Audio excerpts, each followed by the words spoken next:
Welcome to Living Out Loud with your host, Jess Phillips, where we talk all things addictions, codependency, relationships, and the good, bad, and ugly in between. Hey, podcast family, it's Jess, and welcome to the Living Out Loud podcast. I have some very exciting news. My new ebook, Breaking Free, Healing from Narcissistic Abuse and Reclaiming Your Power, is officially available for download. I wrote this ebook for anyone who was raised by narcissistic or emotionally immature parents, for anyone who has suffered through the silent treatment, for anyone who was called oversensitive, or for anyone who grew up emotionally starved. I wrote this ebook for the same kids who turn into adults chasing the same type of love they were shown growing up. For individuals who find themselves in psychologically abusive relationships where they are gaslit, punished, and then find themselves begging for connection after their abusive partners pull away. I know firsthand how insane this can make you feel and the impact it can have on your mental health. And I'm here to tell you that you're not crazy and you're definitely not alone. I have poured everything I know about narcissistic abuse into this ebook, and it's packed with exercises and journal prompts to help you go from hopeless, anxious, and depressed to empowered, boundaried, and clear about who comes in or out of your life. This ebook will explain the different types of narcissists, the many ways abuse can appear, and help you set boundaries and get your confidence back. If you're ready to jump in, you can find the ebook download link in the show notes of this episode, or you can head on over to my website, www.jessphillipscoaching.com, and purchase it straight from there. And if you're looking to do more intensive one-on-one work with me live each week, you can head on over to the contact page of my website and fill out a submission form. Now, let's get back to the show. Welcome, everyone, to another episode of Living Out Loud with your host, Jess Phillips. You know, guys, I picked today to record a bunch of episodes, and when things are just like not working out for you and you kind of have to push through anyways. My background is like all fuzzy, tried everything to fix it. No idea why. The blur is not on my screen. And I'm just not going to let it get to me, because if I spend too much time trying to figure this shit out, then I'm not going to record these episodes and I'm just going to let everything spiral. So we're just going with it. And it doesn't have to be perfect, and that's fine. So today I want to talk about the art of co-regulation. So this was a topic sent in by a friend of mine, who is currently in a relationship. Actually, I think it was her partner that ended up suggesting it, on their drive into Montreal. So I'm assuming, they want some questions answered on how to learn how to co-regulate in relation to another person. And I've definitely talked about this on the podcast before. It's quite a hot topic, specifically with clients of mine. Because at the end of the day, we're all so different. And especially once you get into a relationship with someone and the honeymoon phase kind of dies down a little bit, you're left with two people who may have very different ways of regulating themselves, regulating in interpersonally with another person, who have their own traumas from the past. It depends a lot on how they were raised. So let's get into it. And I promised myself I was not going to talk forever. So let me have a little peek at the time here, and let's try to keep this to 30 minutes or less. So essentially, what is co-regulation? So the art of co-regulation is learning how to exactly that, regulate. So regulate your nervous system with another person. So what tends to happen is, let's take an argument in a relationship, for example. So, and this is really where attachment styles come into play. Your upbringing comes into play, is really how you react when you're triggered, when you're upset by someone, if there is an argument or a conflict or something that feels like maybe it can't be resolved in the moment.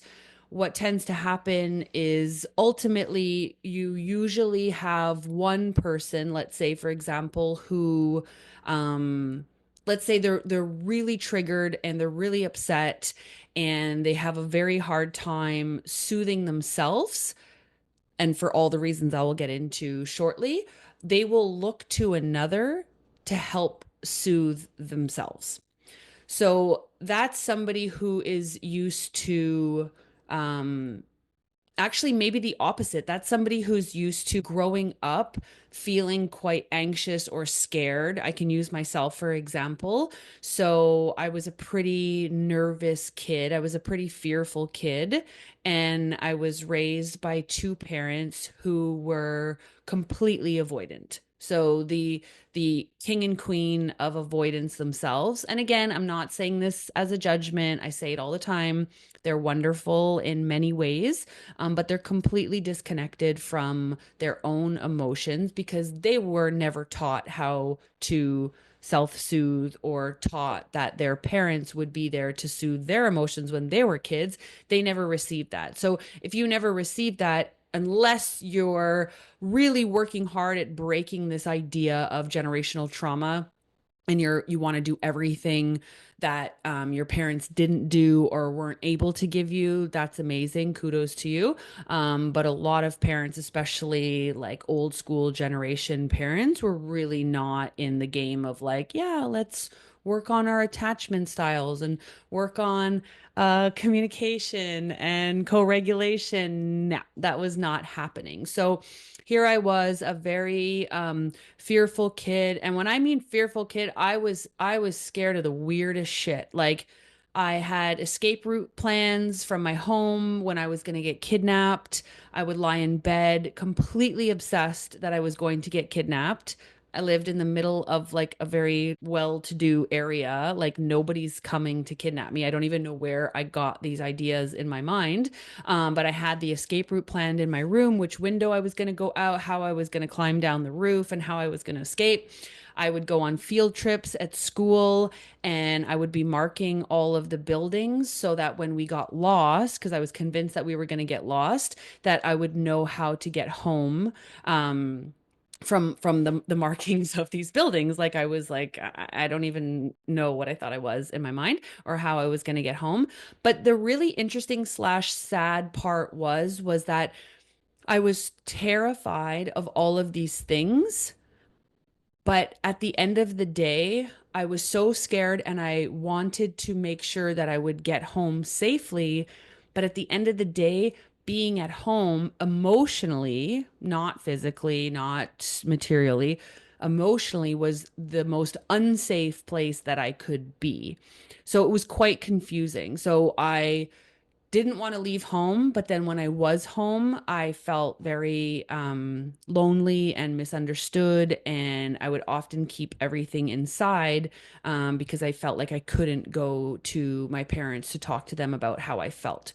So, needless to say, what happens is a very dysregulated nervous system um, starts to build, and then a person like myself, and I've talked to you guys at length about how I turn to substances, well, food first and then other illicit substances to soothe my insides because I felt so dysregulated. So what happens is when a child is not taught, because it's okay to be scared. It's okay to have all of these wacky ideas and feelings as a kid.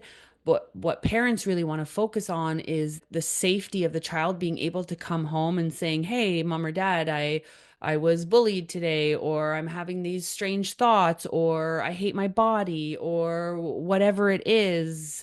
Um, and knowing that their parents, and their parents don't have to be perfect at it, but knowing that they can come home to this home base and that it's going to be okay and that you're going to get soothed by another person. So that would look like co-regulation between a child and their parent. But when a child doesn't have that, they're going to grow up with a very dysregulated nervous system. And then they're often going to go to other things to try to soothe. So some people go to food, drugs, alcohol, shopping, overspending, gambling, sex addiction, relationship addiction, you name it. Basically, it's never really about the addiction, it's about how it makes us feel in the beginning. albeit it becomes very problematic, but in the moment it's very soothing. Like nobody can say that a drink isn't soothing, that pot isn't soothing, that popping an Ativan isn't soothing. It's very fucking soothing. That's why people do it.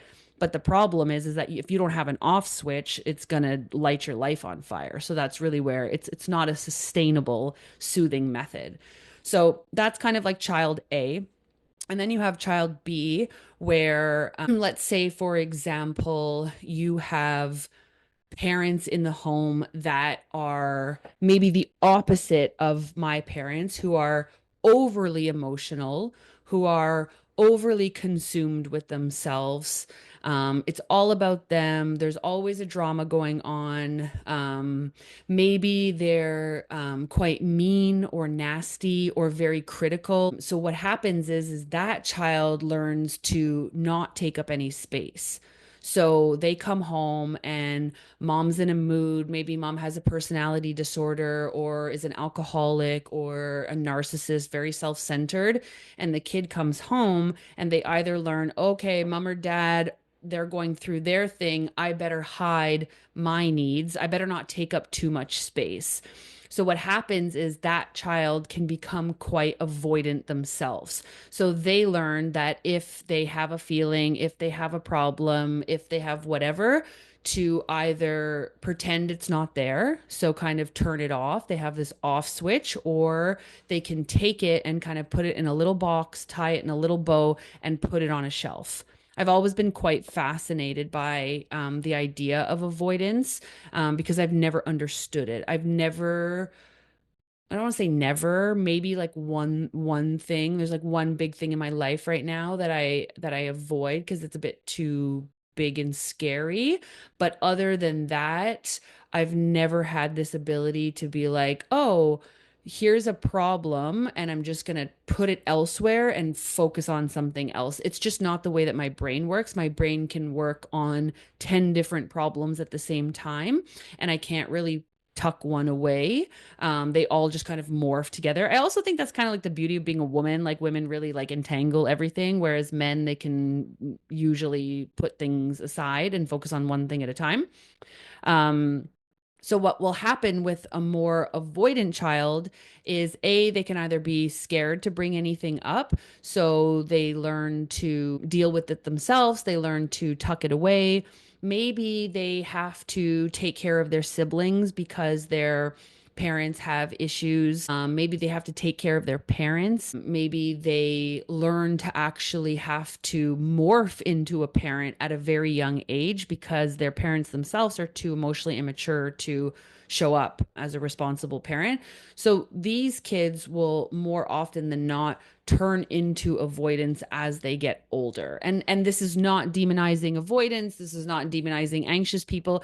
It just is what it is. People have their strategies, right? Nobody chooses to be like, "Oh, I really feel like having a dysregulated nervous system." It's like, no, you didn't choose that. That's a strategy. It's learned behavior from X amount of years of however you were brought up. And the same thing with avoidance. So avoidance will often, they want to run. They don't want to feel the feeling, where the anxious person actually can't help but feel the feeling. So let's say we take those two people and then we put them in a relationship together. It's not a death sentence. It's not, doesn't even really have to be problematic, but there will be some work that needs to be done, because if you have one person who is like, "Oh my God, I'm having a big feeling," and then you have another person that's saying, "Uh-oh, danger, danger, big feeling. I remember big feelings from mom or dad,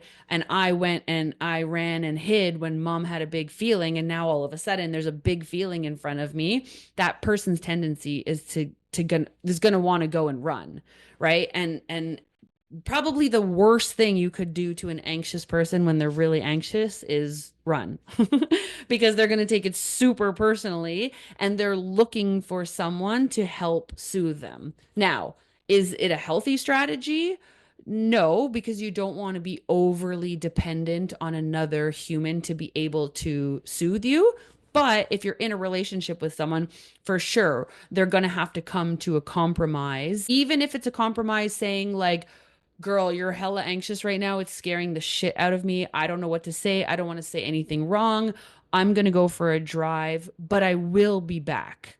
I will be back. And maybe we won't talk about this tonight if you're still a 10 on 10, but I want to talk to you about this and we're going to talk about it tomorrow or whenever it is, right? So these are the types of language and strategies that we want to use with the art of co-regulation.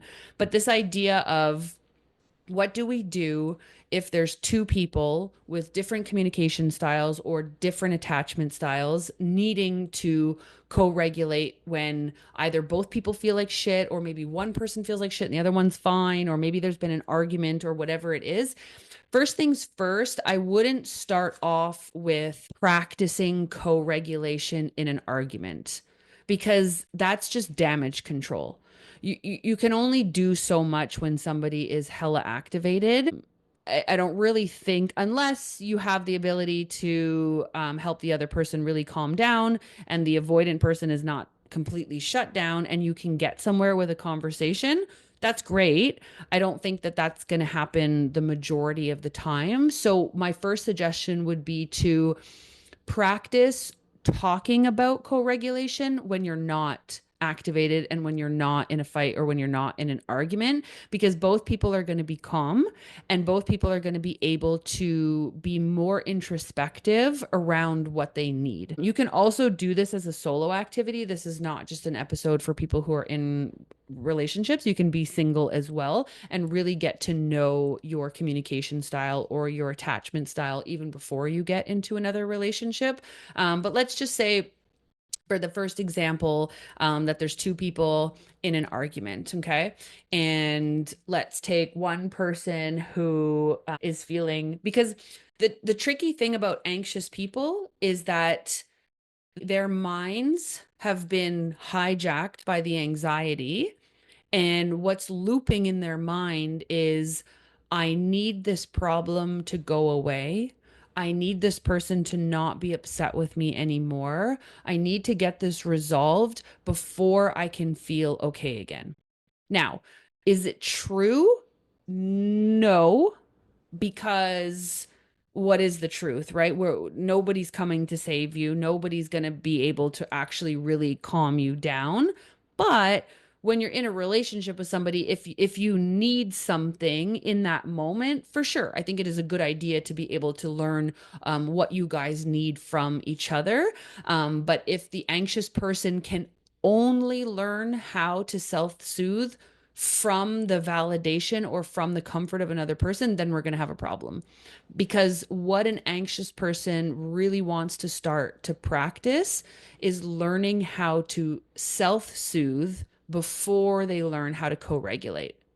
Otherwise, the anxious person is going to show up to every argument, every fight with a nuclear weapon on their shoulder, and their anxiety is going to be so intimidating, so overwhelming to the other person. And they don't have to be avoidant. I'm just using avoidant just because it's easier. But let's just say they're whatever, they're more neutral. They don't express a lot of emotion, or they like to keep the peace, or big feelings scare them, whatever it is. So it doesn't have to be like a classic avoidant person, but let's just say they're not anxious at all.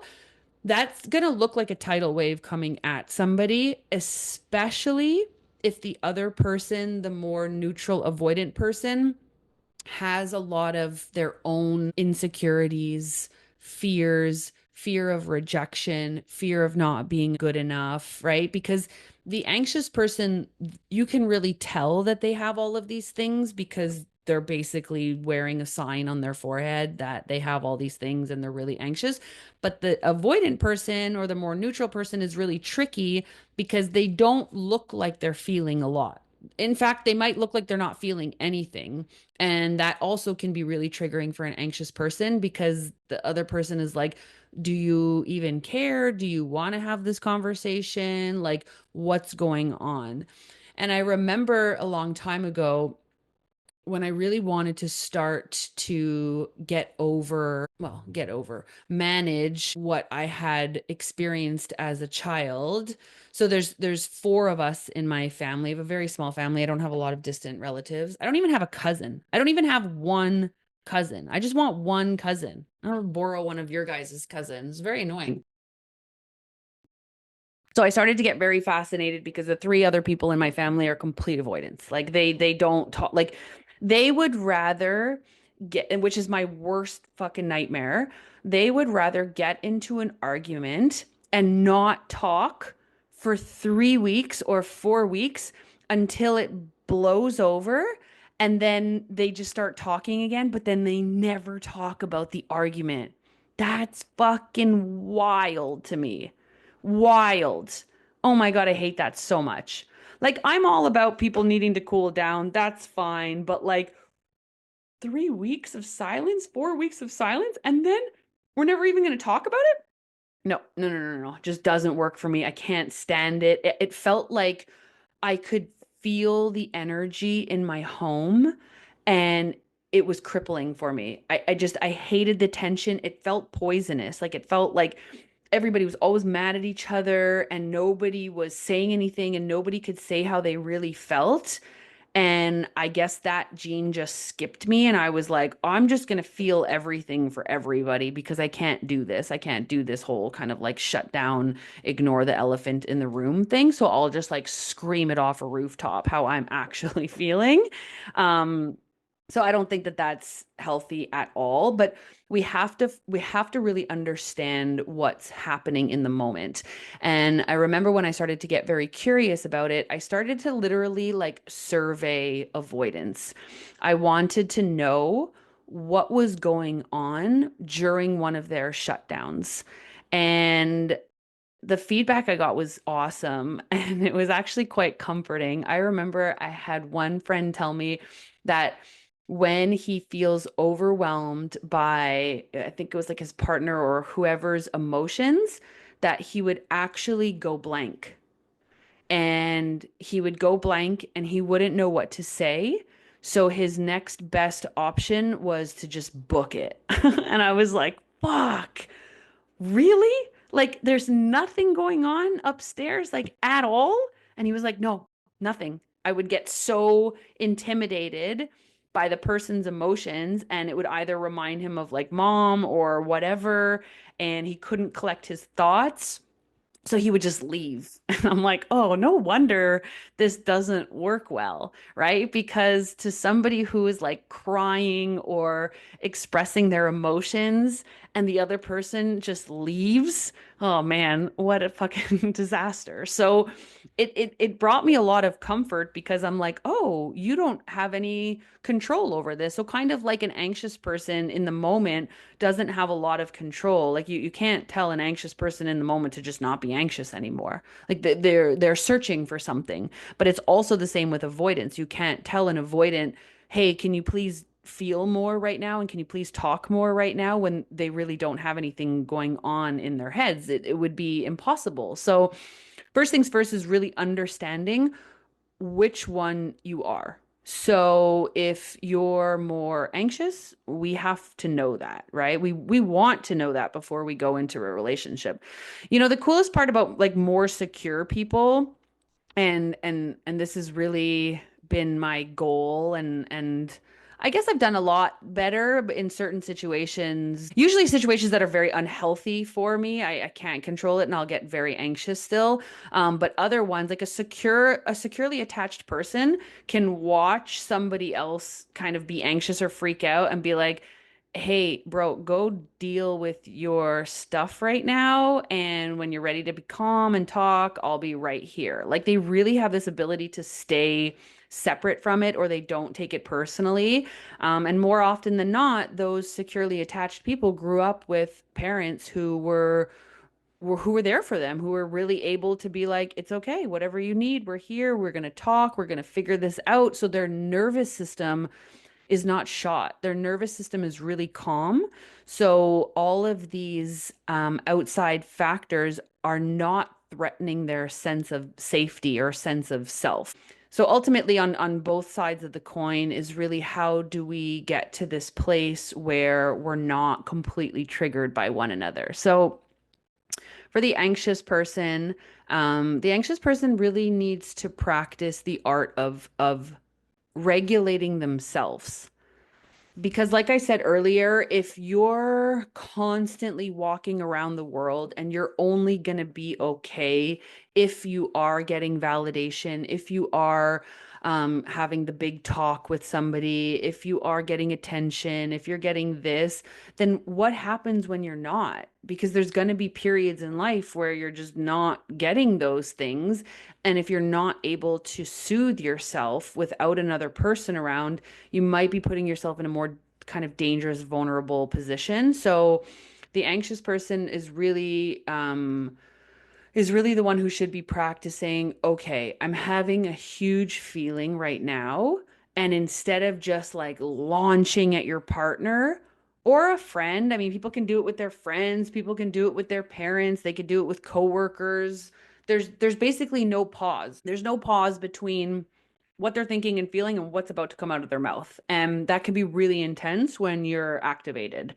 So that would be the first thing, is really saying like, and this is the cool part about co-regulation, is that um just language, the language that you use is so important. And the anxious person's biggest fear is that they're going to be abandoned, or they're going to be fundamentally rejected for what they're feeling or what they're saying, because that was their experience growing up. Especially if you've been raised by a narcissist, your nervous system is completely shot and it has been taught to be met with a wall when you express yourself, or worse, be gaslit. So have your reality completely flipped upside down, and it leaves you questioning what you just experienced or what the hell just happened, right? So you're like, hey, so and so, I'm feeling really upset about yesterday. And they're like, what are you talking about? Or like, you're so sensitive, right? So anybody who's grown up with that is going to be quite susceptible to fears of abandonment or fears of rejection. Now, again, is that your partner's responsibility to fix for you? No.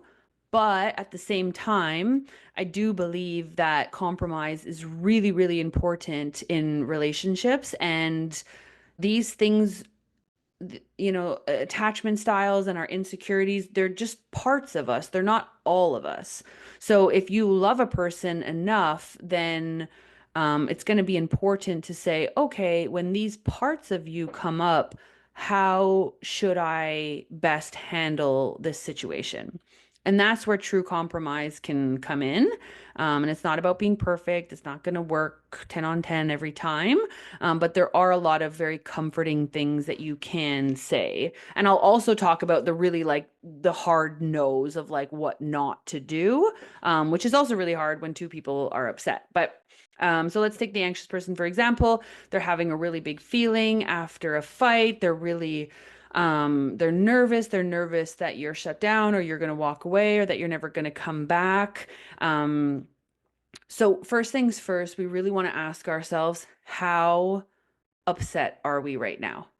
Because if we're unable to articulate if we're a 10 on 10 or not, then chances are, I don't know about any of you, but like when I've been really anxious in the past or really mad, or PMSing is the worst for me. Like I really had to realize that I have to tell people, like, hello, here's my 3 day countdown. My hormones will now be taking over for the next 3 days. Please don't trust anything that I have to say. And please just leave me alone. Right? Like that is not the time for me to start a fight. And I literally had no concept of that in my 20s and no control over it. And it was not good. It was not good for me. It was not good for my partners at the time. It was just like a hijacking situation that I felt was uncontrollable. So now if somebody wants to have a bigger talk with me around that time, I really try to avoid it because I honestly don't feel like I'm in my right mind. It's a very scary feeling. I feel like the exorcist has taken over my body, and I can't communicate with you properly. properly. So if you're not PMSing, and let's just say you're hella pissed or you're really anxious that your partner's doing X, Y, and Z, ask yourself. I always use a scale, right? So everybody knows the 1 to 10, 0 to 10 scale. Ask yourself, how upset am I right now? Because if you're a 10 on 10, I wouldn't even bother trying to have the conversation. And so many people say to me, "Oh, I go from 0 to 100 in 2 seconds." It's like, no, you don't. No, you don't. You were cruising at a 6 or 7, and now you're at a fucking 10. There's no way you're going from zero. Who has ever been a zero and then all of a sudden 10, unless you're getting attacked or there's an animal chasing you, right? There's no reason for you to be happy as a clam, super peaceful at a zero, and then all of a sudden you're at a 10. No, that doesn't happen unless you're like in an extreme example. So, um, really checking in and saying, whoa, okay, my anxiety is 10 on 10 right now. How do I express that to my partner without throwing them under the bus? And there's many ways to do that, right? Because essentially what do both people want in times of conflict? They both want to feel safe, but they're both probably hella threatened by how the other one's acting. So if I'm a 10 on 10, for example, I could say to the other person, hey, I'm feeling this way right now. I'm going to go for a walk. Or maybe I would even do that first. Go for a walk. I could call a friend, call a support that I'm not going to feel threatened by, do some deep breathing, and then approach the other person. Hey, so and so, I'm feeling X, Y, and Z because of the conversation that we had. I know it's probably not factual, but here are the thoughts going on in my head. What do you think about talking about it? Now, if the other person, let's say, who might be fearful of your anxiety or threatened by your anxiety or is scared that you're going to criticize them or that they've done something wrong, if in that example, like, here's what not to do. Like, if the other person is like, oh my God, you always want to talk. We're always talking. There's nothing wrong. There's nothing to talk about.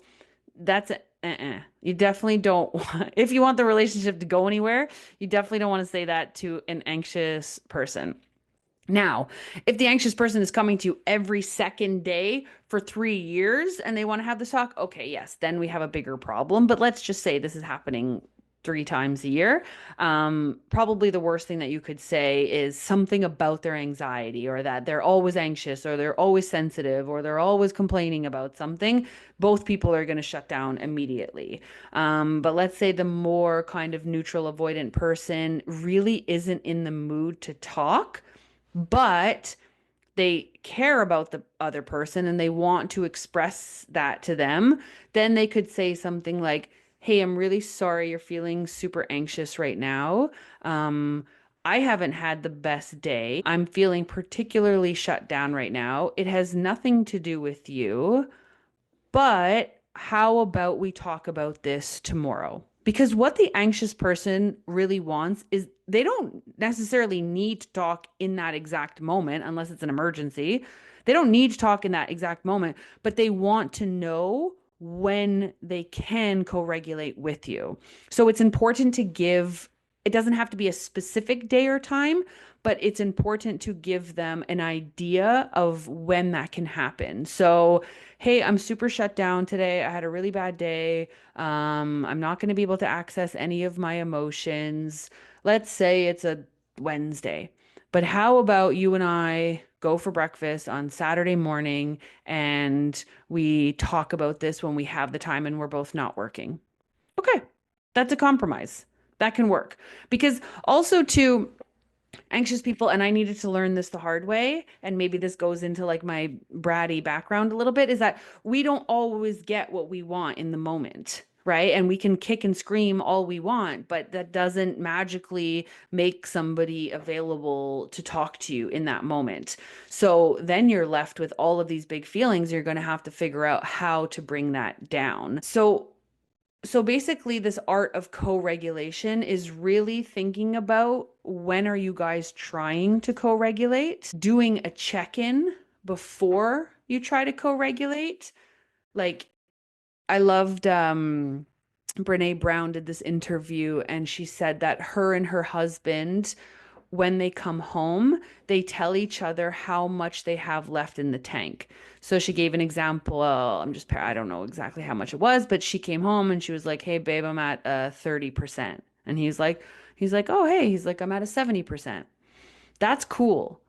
That's really cool because then somebody at 70 could be more supportive that evening, could cook the dinner, could take care of the kids, could uh, think of something she may need or whatever it is. So I really like that one is really coming home at the end of the day and letting each other know how much they have in the tank because we also want to depersonalize it, right? Anxious people are pretty brutal for taking things personally. So you want to depersonalize the fact that the other person could have a bad day. It has nothing to do with them. But at the same time, where can we meet in the middle? So I like that check in at the end of the day. And like I said before, is really just figuring out when you are trying to co-regulate. So, number one, non-negotiable, do not try to co-regulate if you're both hella pissed, right? I mean, you can try, but that's not where I would be practicing the co-regulation because it's really hard again to tap into what you actually need in that moment. So I would try to have these conversations about co-regulation when you're not mad and you're not activated, you'll get a lot further. And when you do have those talks, get to know each other. Get to know each other without taking it personally, right? So get to know the more avoidant leaning person, ask them questions, and try not to tell the other person what they're feeling. Asking questions is literally my superpower. And I always recommend it to clients. I always recommend it to people because asking questions is probably the least threatening thing that you can do.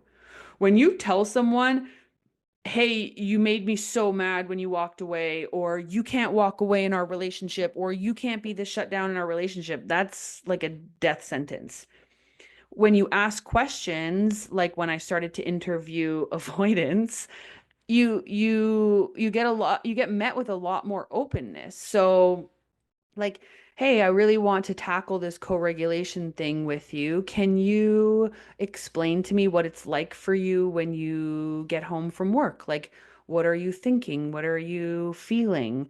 And the other person gets to be like, "Oh, okay. Well, when I've worked all day at whatever they do for a living, let's take myself for example, when I see clients all day, if I were to open the door and be met actually not even with an argument, with it's probably why I'm very single.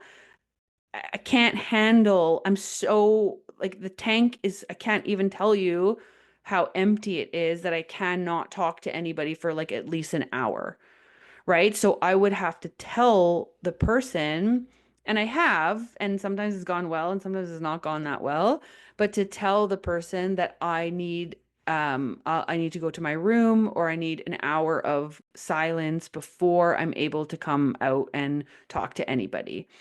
So if you're asking this person, like, "What do you need when you come home from work?" And the person is like, "Oh, I'm glad you asked. I really want to spend time with you, but I need an hour to go work out, or I need an hour to decompress, or it may look like I'm grumpy and I'm hiding in my room, but I'm not. I'm just refilling the tank." So when you start to get this information, you're like, "Oh, okay, that's what they need to be better in the relationship." We have to remember that, right? Like having these conversations is to become better. It's not to attack, it's not to pull away from the person. It's saying, like, how can we both be our authentic selves and still show up for each other and still meet in the middle?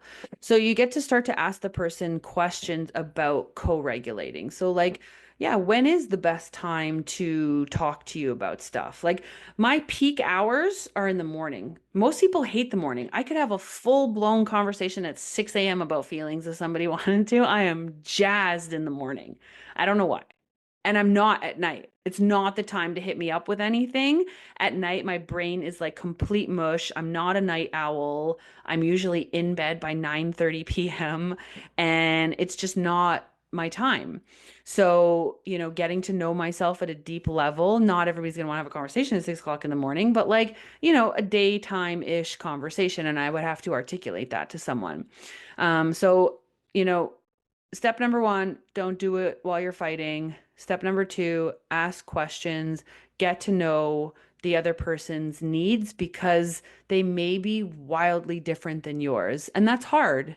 It's just not easy. It's not easy to wrap your head around how somebody can express or feel things so differently.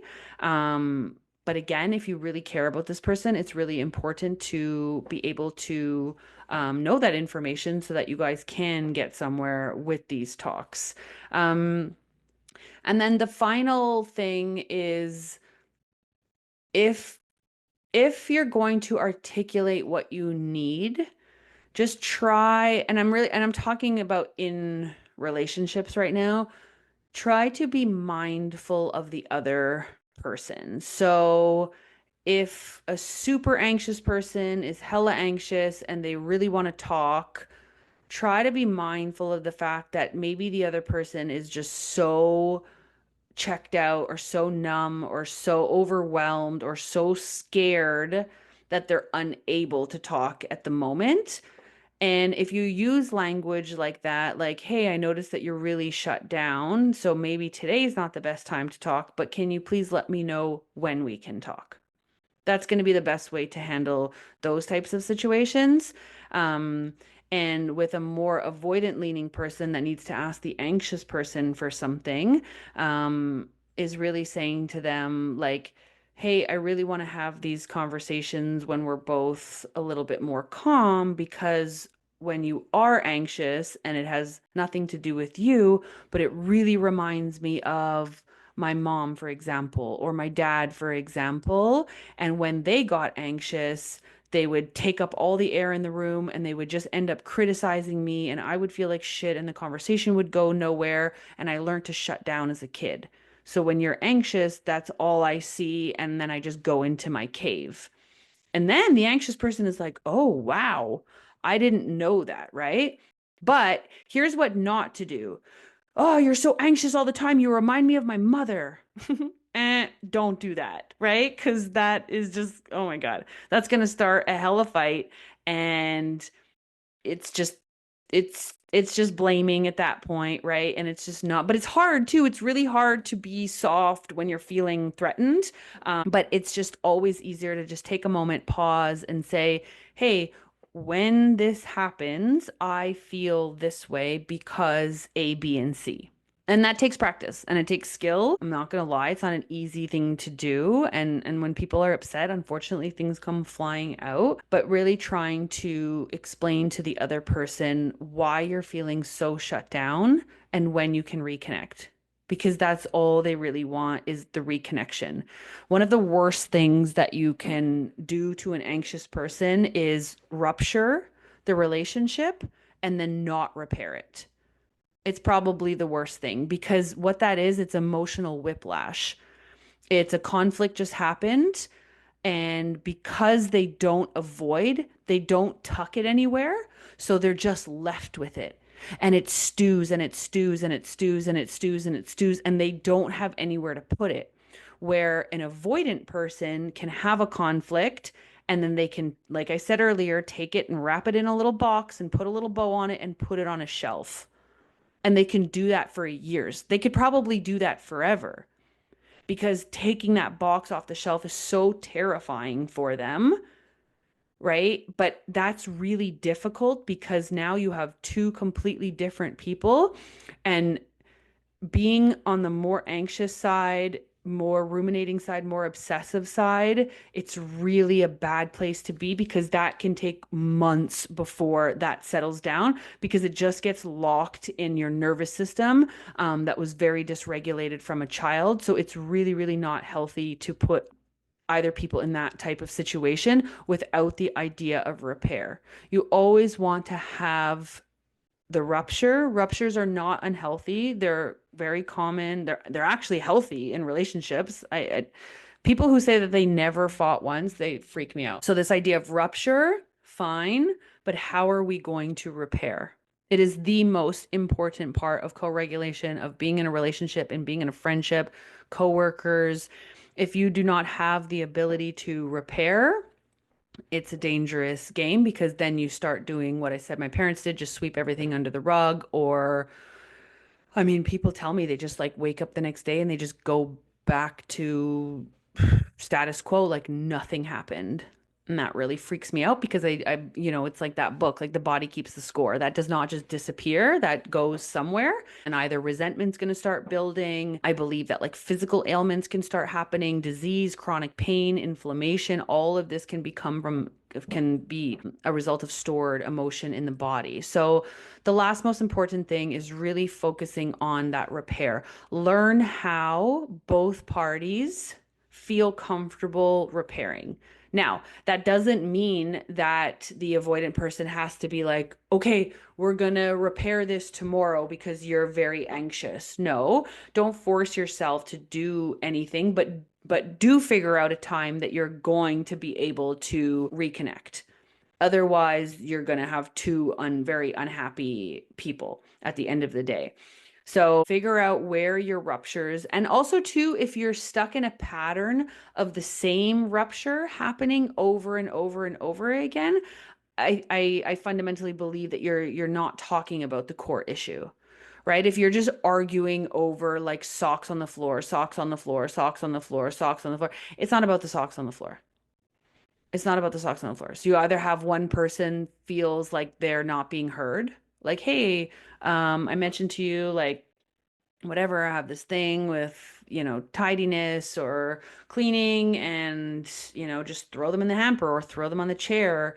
So the person's either not feeling heard, maybe they're not feeling respected, maybe they're not, it's really never the surface level problem. So take a look at what rupture keeps happening over and over again. And then when you're not in active volcanic rupture and you're just feeling good and you're having dinner, bring it up. Be brave. Be brave. Take a risk and say, hey, you and I keep butting heads over this thing over and over again. And, we're having a cute, cozy dinner. Why don't we talk about it and try to come up with some compromise? So try to have these difficult conversations outside of any heated feelings. And I truly believe that's going to help you fundamentally understand this person, right? Because if an avoidant says, like, oh man, you're too much for me right now, I'm going for a drive, but I love you and I will be back in a couple of hours. Perfect. That's going to help a lot. And the avoidant person might not understand that because they don't get off on the idea. Avoidants are really good. Well, really good. They're masters of self-regulating.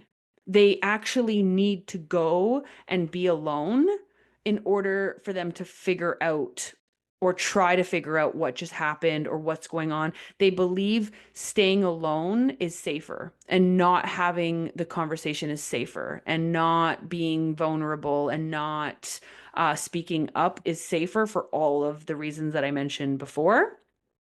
But then if you're with an anxious person, you're going to butt heads all the time because it's not how the other person operates. The other person is looking to you for some emotional safety. So get curious, ask each other what you guys need on a happier day. And yeah, really figure out this idea of like, okay, where do we keep getting stuck and how do we repair? How does the anxious person get okay with the avoidant needing a little bit of alone time? And how does the avoidant get better at communication and feeling not threatened by feelings or emotions? You guys both have to really work on the sense of safety and developing that sense of safety in the home or between each other.